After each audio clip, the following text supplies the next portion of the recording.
Have you ever stopped in the middle of some normal day and felt this strange pull to know what actually happens inside?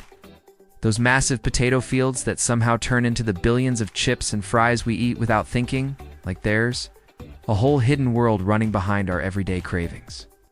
A world we're never shown because it's too big, too messy, too real to fit into the usual neat factory videos online.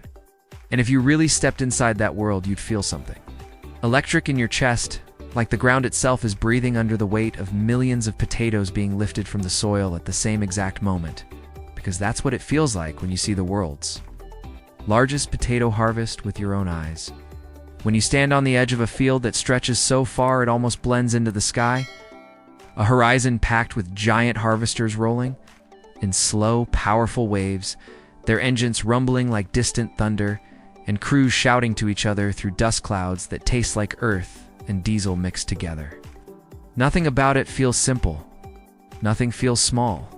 The scale hits you first, like you stepped into some massive living machine where land, metal, and humans move in strange harmony.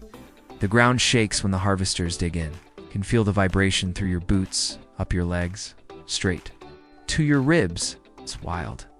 Because the potatoes don't come out clean and smooth like the ones we see in grocery stores. They surface in chaotic bursts, bouncing along conveyor belts, attached to these monster-sized machines that look more like something made for mining planets than farming fields. The workers move fast, but their movements have this weird calm to them, like they've done it so long that their bodies don't waste a single gesture. See them grab stones, pull clumps of dirt, knock off vines. The whole time, these endless rivers of potatoes keep flowing past them. And the sound god? The sound, it's not gentle. It's a deep rattling, a constant clacking of thousands of tubers hitting metal chutes. Like rainfall, but heavier, angrier, louder. Ow! And as the trucks start lining up, you realize how ridiculous.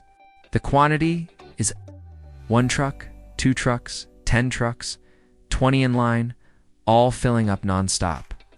Each carrying more than a small town could eat in a week. No one online ever shows this part because it's not beautiful enough to go viral.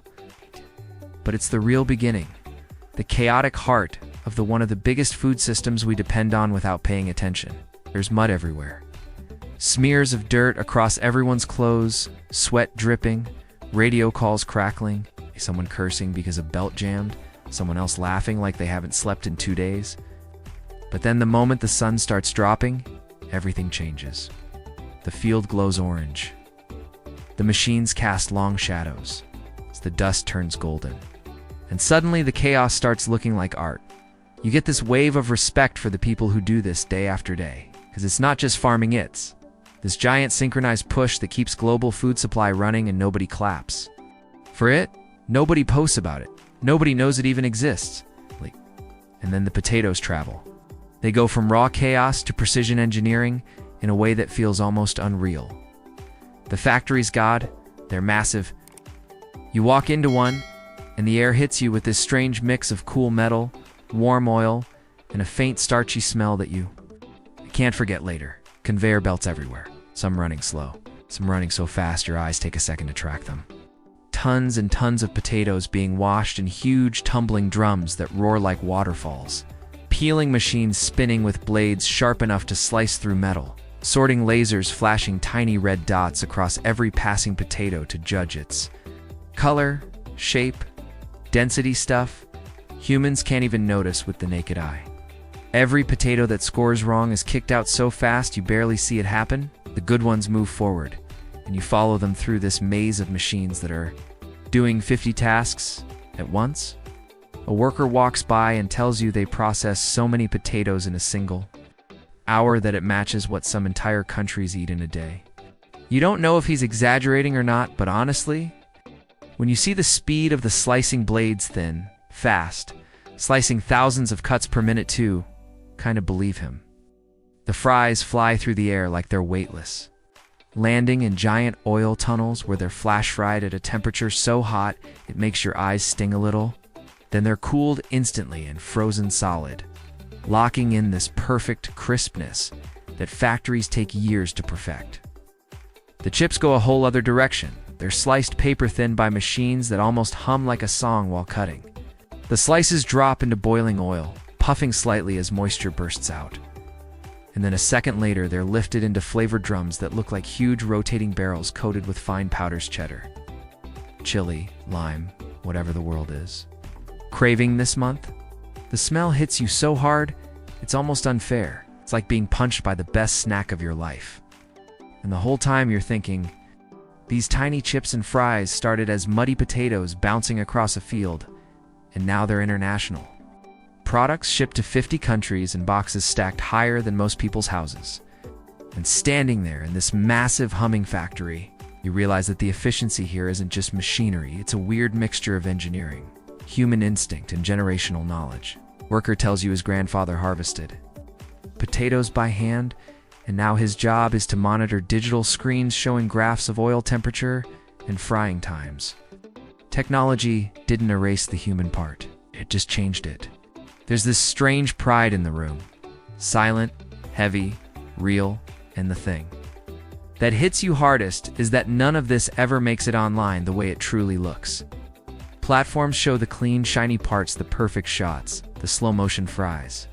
Dropping into oil, but never the sweat, the mud, the exhaustion, the humor, the danger.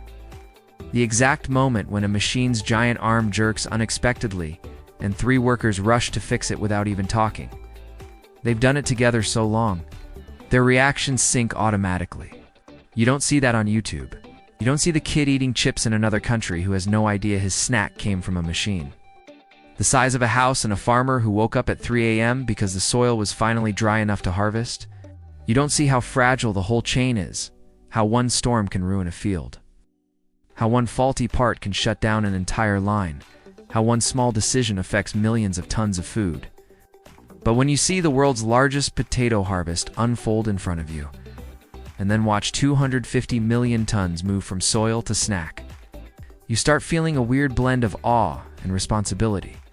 Like you unlocked a backstage pass to something huge, something that feeds cities without applause.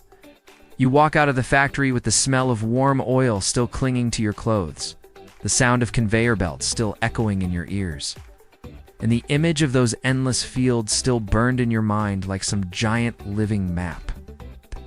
Truth hits you gently but deeply.